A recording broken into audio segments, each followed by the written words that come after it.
안녕하세요. 매일 아침 말씀 묵상에 오신 여러분을 진심으로 환영합니다. 오늘은 5월 12일 수요일, 하나님과 이스라엘. 생각할 문제: 언약은 일방적일까요? 구원과 순종은 어떤 관계입니까? 또 하나님과 이스라엘은 어떤 관계이고 우리와 예수님과는 어떤 관계일까요? 우리에게 주는 교훈은 무엇입니까? 언약은 일방적일까요? 출애굽기 19장으로 달려가 봅시다. 세계가 다 내게 속하였나니 너희가 내 말을 잘 듣고 내 언약을 지키면 너희는 모든 민족 중에서 내 소유가 되겠고 너희가 내게 대하여 제사장 나라가 되며 거룩한 백성이 되리라. 너는 이 말을 이스라엘 자손에게 전할지니라. 하나님은 이스라엘을 애굽의 종되었던 데서 구원하여 내셔서 하나님께서 그들을 특별한 사랑의 대상으로 선택하셨습니다. 그리고 너희들이 내 언약을, 나의 사랑을 잘 지키면 세계 모든 민족 중에서 나의 특별한 소유가 되겠다고 약속해 주셨습니다. 마치 그것은 하나님께서 이스라엘을 향한 프로포즈와도 같은 것입니다.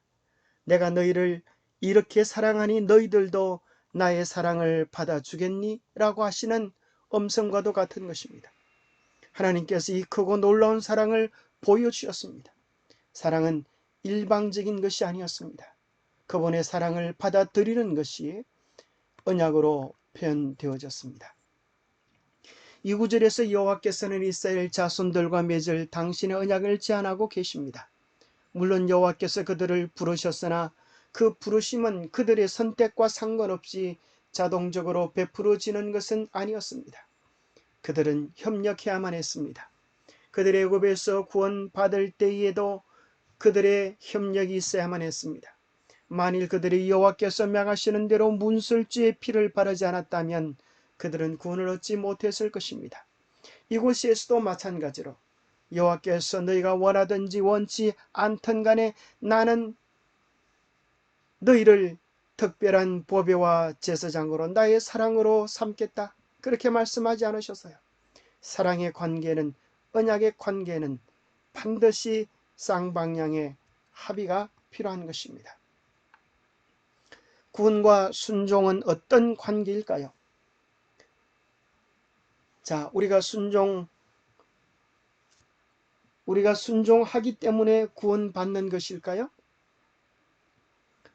주님께서 베푸르신 그 구원이 크고 놀랍고 감사해서 그분께 순종하게 되는 것일까요? 우리가 알거니와 무릇 율법이 말하는 바는 율법 아래 있는 자들에게 말하는 것이니 이는 모든 입을 막고 온 세상으로 하나님의 심판 아래 있게 하려 함이라. 그러므로 율법의 행위로 그의 앞에 의롭다함을 얻을 육체가 없나니 율법으로는 죄를 깨달음이니라. 이제는 율법 외에 하나님의 한 의가 나타났으니 율법과 선자들에게 증거를 받은 것이라. 곧 예수 그리스도를 믿음으로 말미암아 모든 믿는 자에게 미치는 하나님의 은이 차별이 없느니라. 모든 사람이 죄를 범하였음에 하나님의 영광이 이르지 못하더니 그리스도 예수 안에 있는 속량으로 말미암아 하나님의 은혜로 값없이 의롭다 하심을 얻은 자 되었느니라. 율법을 지킴으로 자신의 행위로 하나님 앞에 설 자는 아무도 없습니다. 그래서 이제 율법을 지키는 그 행위가 아닌 한 가지 구원의 길이 제시되어지는데, 그것은 예수 그리스도를 믿음으로 말미암아 모든 믿는 자에게 미치는 하나님의 구원의 계획이었습니다. 모든 사람이 죄를 범하여 죽을 운명에 처해졌지만은 그리스도 예수 안에 있는 십자가의 사랑으로 말미암아 하나님의 은혜로 우리는 값없이 의롭다 하심을 얻은 자가 된 것입니다. 그런즉 우리가 무슨 말하리요? 은혜를 더하게 하려고 죄에 거하겠느냐? 그럴 수 없느니라. 죄에 대하여 죽은 우리가 어찌 그 가운데 살려? 우리를 십자가의 은혜로 구원해 주셨으니 그 은혜에 감사한다면 마땅히 그 은혜에 보답하는 삶을 살지 않겠습니까? 그렇게 하나님의 사랑에 반응하는 자, 그들이 곧 성도입니다. 살아있다고 하는 것은 반응한다는 것입니다. 성도들의 인내가 여기 있나니 그들은 하나님의 계명과 예수에 대한 믿음을, 예수에 대한 사랑을 지키는 자들인 것입니다. 예수님께서 우리에게 베푸신 그 은혜가 크고 놀랍기 때문에 이제 그 사랑이 우리의 얼어붙은 마음을 녹여서 우리 속에 사랑을 일깨워 주시는 것입니다. 그래서 그 큰 사랑을 받은 자는 예수님께 대한 사랑을 드리는 자로 나타나지 않겠습니까? 신데렐라고 하는 이야기는 예수님과 우리와의 사랑의 관계를 잘 설명해 주는 예화가 될 수 있다고 생각합니다. 신데렐라라고 하는 뜻은 재투성이라는 의미를 가지고 있습니다. 참으로 평생 재투성이로 낮은 신분 속에, 어려운 인생 속에 죽어야 하는, 살다가 죽어야 하는 그런 운명에게 참으로 왕자님을 만나게 된 것입니다.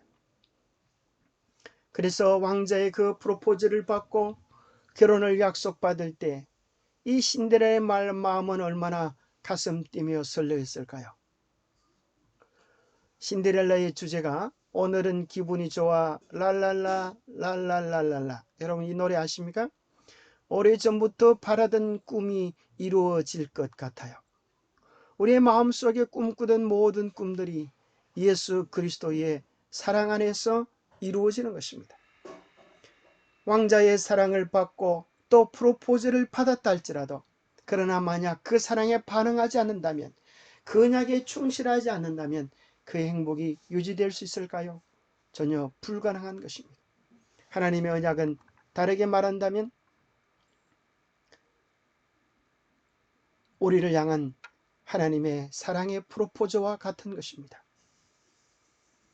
정로계단 61페이지에 우리가 순종함으로 구원을 얻을 수 있는 것은 아니니 대개 구원은 믿음으로 말미암아 얻은 하나님의 값없이 주시는 선물이다. 그러나 순종은 믿음의 열매이다.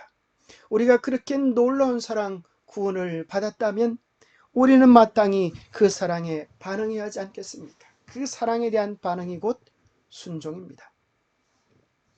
하나님의 구원에 기초한 그분과의 관계를 바탕으로 하나님께서는 그들의 영적, 지적, 도덕적 수준을 높이셔서 이스라엘이 고대 세계에서 경이로움의 대상이 되기를 바라셨습니다. 이를 통해 각 나라들에게 복음을 선포하도록 그들을 사용하시고자 하셨습니다. 그들은 다만 순종으로서, 사랑으로서 반응하기만 하면 되었습니다. 오늘 우리에게 주는 교훈은 무엇입니까? 영감의 교훈. 순종, 곧 마음에서 우러나오는 그 사랑을 조건으로 은총을 약속하시는 것입니다. 이스라엘에 대한 하나님의 은총에는 항상 순종의 조건이 따랐다. 이스라엘 백성은 시내산 기슭에서 열국 중에서 선택된 하나님의 소유로서 그분과의 언약 관계에 들어갔다. 그들은 엄숙하게 순종의 길을 따르기로 약속하였다. 하나님은 언제나 우리의 의견을 물으십니다. 그래서 많은 사람들이 좋아하는 로마서의 시작과 결론에도 믿음은 순종으로 표현되는 사랑의 구체적인 표현법이 나타나 있는 것입니다. 하나님에 대한 우리의 사랑 표현법은 믿고 순종하는 것으로 나타납니다.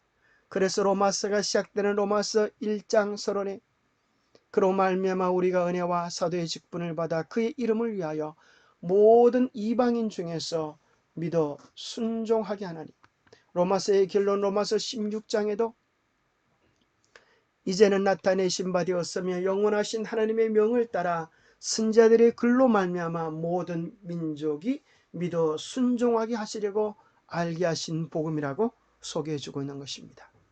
사랑은 믿고 순종하는 것으로 표현되어집니다.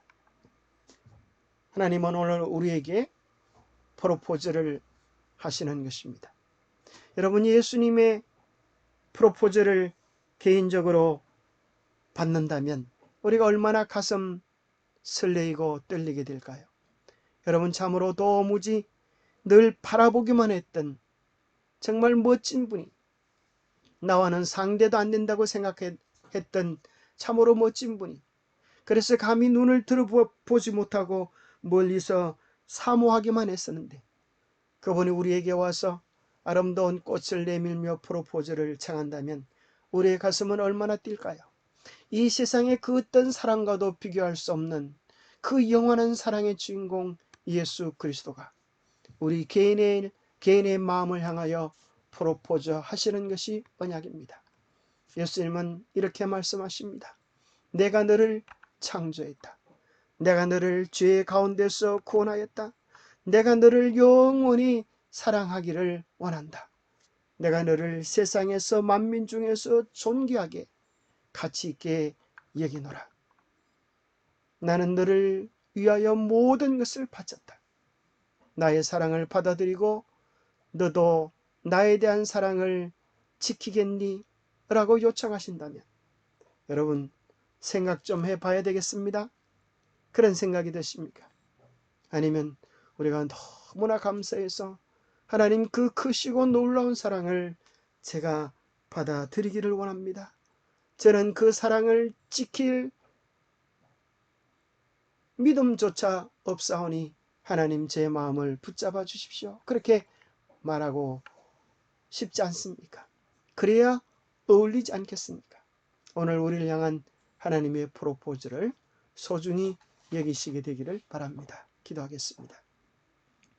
하나님 아버지, 만민 중에서 이스라엘을 택하셨듯 만민 중에서 우리를 택하셔서 하나님의 남은 교회의 일원이 되게 하심을 인하여 감사합니다. 주님이 우리를 위하여 그렇게 사랑하셨듯 우리도 진정으로 주님을 사랑하며 주님을 닮고 주님의 향기를 나타내게 하여 주시옵소서. 하나님의 놀라운 뜻이 우리의 비전이 되게 하시고 예수님의 성품이 우리의 인격이 되게 하여 주시고 성령님의 권능이 우리의 능력이 되게 하여 주시옵소서. 우리가 주님께 드리는 그 작은 것보다도 하나님께서 우리에게 베푸신 그 은혜, 그 크신 사랑, 그 놀라운 하나님의 성품을 생각하면서 우리의 연약한 믿음이 강건해지고 우리의 사랑이 견고해지게 하여 주옵소서. 우리 안에 사랑이신 주님이 거하여 주셔서 참 사랑이 열매 맺도록 축복하여 주셨기를 우리 주 예수 그리스도 이름 머지하여 간절히 간구하옵나이다. 예수님의 프로포즈, 예수님의 사랑의 초청을 늘 기억하면서 그분과 더 깊어지는 사랑의 관계를 누리는 매일의 삶이 되시기를 간절히 바랍니다. 감사합니다.